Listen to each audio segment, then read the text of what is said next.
Bueno, vamos a intentar hacer un pequeño resumen del nuevo decreto 85 de atención a la diversidad, o mejor dicho, de inclusión educativa.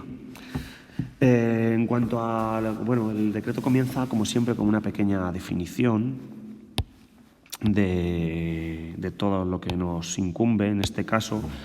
No hace alusión a una definición específica de ACNEAES, por lo tanto, tenemos que seguir haciendo alusión a la Ley 2/2006 de 3 de mayo de Educación, ¿vale? Es decir, a la LOE. Un ACNEAE sigue siendo un alumno que necesita una atención distinta a la ordinaria por presentar, por desfase curricular, etcétera, etcétera. Si queréis, mira, lo pongo aquí claro para que se vea. Alumnado que requiere una atención educativa diferente a la ordinaria por presentar necesidades educativas especiales, por dificultades específicas de aprendizaje, trastorno por déficit de atención y hiperactividad o por sus altas capacidades, haberse incorporado de forma tardía, ¿vale? Pues esto que hay aquí.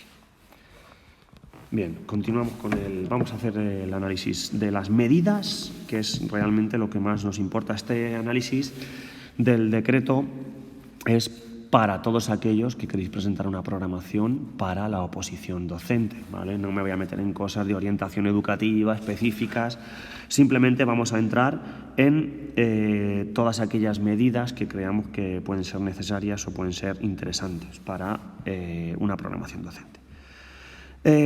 Comenzamos con las medidas de inclusión. Las primeras de las que habla son las medidas, vamos a ponerlas en uno, medidas de inclusión desde la consejería.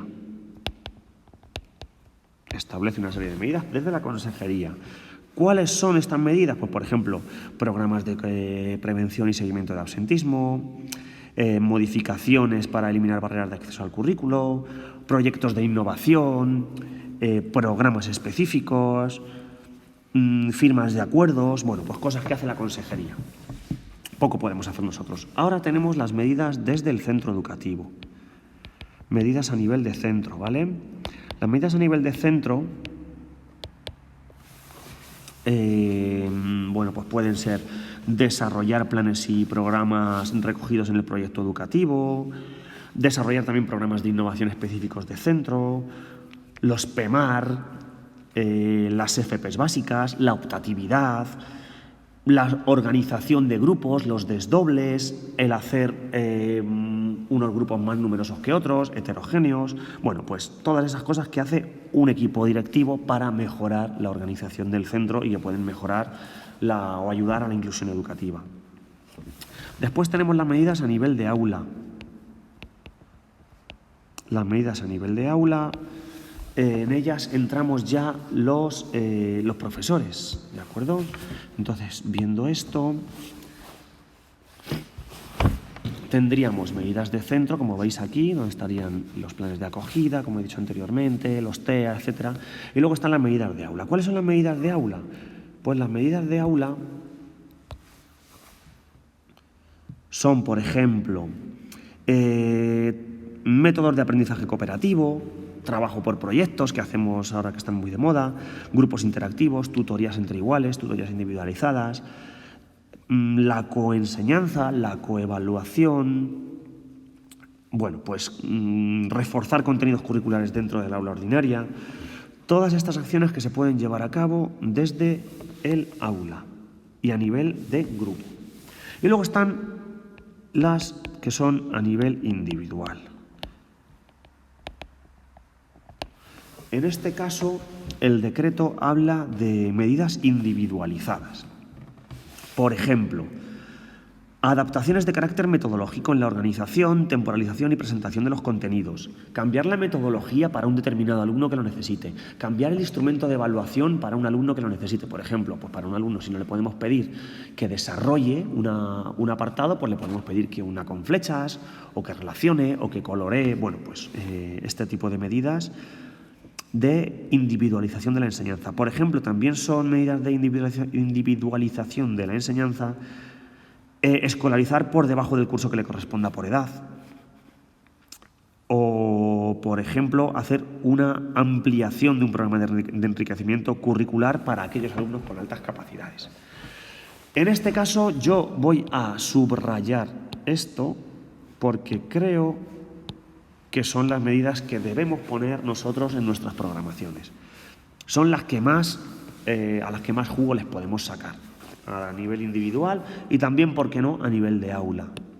Trabajo por proyectos, aquí sería, vamos a ponerlo aquí para que quede claro, aprendizaje basado en proyectos, por ejemplo. Y aquí en el nivel individual, pues vamos a poner adaptaciones metodológicas, instrumentos de evaluación, etc. Y las últimas medidas a las que voy a hacer alusión, aunque luego hay más, pero la verdad es que no nos conviene decirlo porque tampoco quiero liar para el tema de la oposición, la última medida que habría serían las extraordinarias. Yo siempre digo que de las medidas extraordinarias hay que intentar huir. Es decir, si no nos lo preguntan específicamente en nuestro supuesto práctico o el tribunal nos lo pregunta, pues no voy a decir que voy a necesitar una adaptación extraordinaria para nadie. Pero si nos lo preguntan, pues tenemos que saber lo que son. Son aquellas que necesitan de adaptación curricular significativa. ¿Vale? Las adaptaciones curriculares significativas de toda la vida. En ellas se modifican los elementos del currículo, es decir, le pueden modificar objetivos, contenidos, criterios de evaluación, estándares, etc. E incluso competencias clave de etapas anteriores, ¿vale? Estas adaptaciones tienen la particularidad de que se pueden eliminar cuando pues el equipo docente de orientación crea que el alumno no lo necesita ya. ¿Para qué? Pues para que el alumno luego pues pueda titular, pueda irse con su título de la etapa, etcétera, etcétera. Las adaptaciones curriculares significativas, es decir, estas de aquí, quedan siempre recogidas en lo que llamamos plan de trabajo. ¿Vale? Una adaptación curricular significativa siempre va a llevar asociado un plan de trabajo. Esto es lo que antes se denominaba PTI y que ahora se llama PT, plan de trabajo. Y bueno, pues el resto de cosas que tenemos luego después, vamos a poner aquí otras, como puede ser flexibilización para altas capacidades, por ejemplo, o exención de materias en bachillerato. Bueno, pues son cosas que ya la verdad nos van a importar mucho para lo que es la programación de la oposición. Bueno, pues espero que os haya resultado útil este resumen del decreto 85.